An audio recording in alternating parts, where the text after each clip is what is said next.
नमस्कार दोस्तों, स्वागत करते हैं हमारे चैनल पर। आज फिर से हाजिर हुए हैं एक और नई मिस्ट्री लेकर।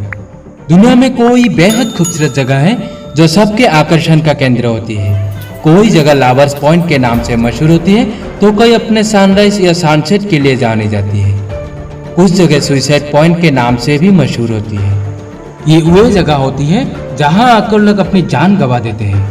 किसी का एक्सीडेंट हो जाता है तो कोई खुद ही जिंदगी से हार मान लेता है। लेकिन क्या आपने कभी ऐसी जगह के बारे में सुना है जहां आकर पक्षी सुसाइड कर लेते हो? असम का नाम तो आपने जरूर सुना होगा। अपनी प्राकृतिक खूबसूरती के साथ सांस्कृतिक विरासत के लिए असम जाना जाता है। यही वजह है कि देश और दुनिया भर से सैलानी यहाँ खींचे चले आते हैं। सालों भर यहाँ पर्यटकों का तांता लगा रहता है। सदियों से अलग अलग प्रकार की जातियां यहाँ की पहाड़ियों और घाटियों में आकर बस गई। इस तरह से यहाँ मिश्रित संस्कृति विकसित होती चली गई। संस्कृति और सभ्यता की समृद्धि परंपरा जो असम की खासियत है वो समय के अनुसार बढ़ती चली गई। दक्षिणी असम के डीमा हसाओ जिले की पहाड़ी घाटी में स्थित जातिंगा एक ऐसा गांव है जो अपनी प्राकृतिक अवस्था के चलते साल में करीब 9 महीने तक बाहरी दुनिया से अलग रहता है। लेकिन सितंबर माह की शुरुआत से ही ये गांव खबरों में छा जाता है। दरअसल यहाँ आकर पक्षी सुसाइड यानी आत्महत्या कर लेते हैं। ऐसा बताया जाता है कि पिछले करीब 100 वर्षों से हर साल इस छोटी सी जगह जातिंगा में हजारों की तादाद में पक्षी आते हैं और यहाँ आत्महत्या कर लेते हैं। आबादी इस जगह की मुश्किल से 2500 लोगों की है। ऐसे में इस छोटे से शहर में आकर हर साल परिंदों द्वारा आत्महत्या करने की ये विचित्र घटना चर्चा का विषय बनी हुई है। सितंबर के बाद इस घाटी के आसपास तय समय के बाद नाइट कर्फ्यू जैसे हालात हो जाते हैं। दरअसल अक्टूबर से नवंबर तक कृष्ण पक्ष की रातों में यहाँ पक्षी हरागिरी का बेहद अजीबोगरीब बकाया होता है। शाम 7 बजे से लेकर रात के 10 साढ़े 10 बजे के बीच अगर आसमान में धुंध छा जाए, हवा की रफ्तार तेज हो जाए और कहीं से कोई रोशनी कर दे तो चिड़ियों की हालत खराब हो जाती है। उनके झुंड कीट पतंगों की तरह बदमाश होकर रोशनी की स्रोत पर गिरने लग जाते हैं। यहाँ आत्महत्या करने वालों में स्थानीय और प्रवासी चिड़ियों के 40 प्रजातियां शामिल रहती हैं। कहा जाता है कि इस जगह पर अगर बाहरी और प्रवासी पक्षी आ जाते हैं तो वापस नहीं लौटते हैं। इस वैली में रात में एंट्री पर प्रतिबंध भी लगाया हुआ है। जातिंगा गांव असम के बोरल हिल्स में स्थित है।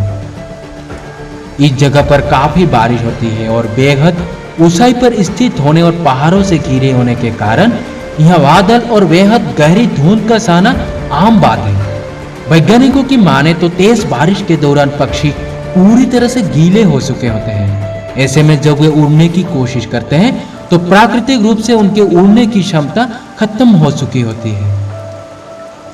यहाँ बांस के बेहद घने और कटीले जंगल भी हैं, जिनकी वजह से गहरी धुंध और अंधेरी रातों के दौरान पक्षी इनसे टकराकर दुर्घटना का शिकार हो जाते हैं। ज्यादातर दुर्घटनाएं देर शाम को होती है क्योंकि उस समय पक्षी झुंड में अपने घरों की ओर लौट रहे होते हैं। कोई वैज्ञानिकों का कहना है कि पशु पक्षी सुसाइड नहीं करते हैं, वे ज्यादातर झुंड में होते हैं और उसकी वजह से एक साथ ही किसी भी दुर्घटना का शिकार हो जाते हैं। वही कुछ वैज्ञानिक तर्क देते हैं कि जानवरों के दिमाग को ठीक से समझा नहीं जा सकता है। ऐसे में इस खूबसूरत घाटी में पक्षियों के सुसाइड के रहस्य को सुलझा पाना आसान नहीं है। सुनने में आए हैं जब परिंदे नीचे गिर जाते हैं तो इन परिंदों को गांव वाले पकड़ लेते हैं और बांस के डंडे से तब तक उनकी पिटाई करते हैं जब तक कि वे दम तोड़ नहीं देते। इस तरीके से इन परिंदों को ये मालूम है कि यहाँ पहुंचने के बाद वे बेमौत मारे जाएंगे। इसके बावजूद हर साल खुद ही उड़ते हुए यहाँ अपनी मौत की जगह पर पहुंच जाते हैं। घने जंगलों के साथ चाय के बागान और बेहद स्वच्छ और निर्मल ब्रह्मपुत्र नदी असम की और पर्यटकों को आकर्षित करती है। उत्तर पूर्वी राज्यों की बात करें तो इनमें असम ही एक ऐसा राज्य है जहां न केवल शांति का अनुभव होता है बल्कि यहाँ की संस्कृति और परंपराएं भी इतनी खूबियों से भरी है कि ये बार बार आपका ध्यान अपनी ओर खींच लेती है। यही वजह है कि भारत के सबसे शानदार पर्यटन राज्य के रूप में भी असम जाना जाता है।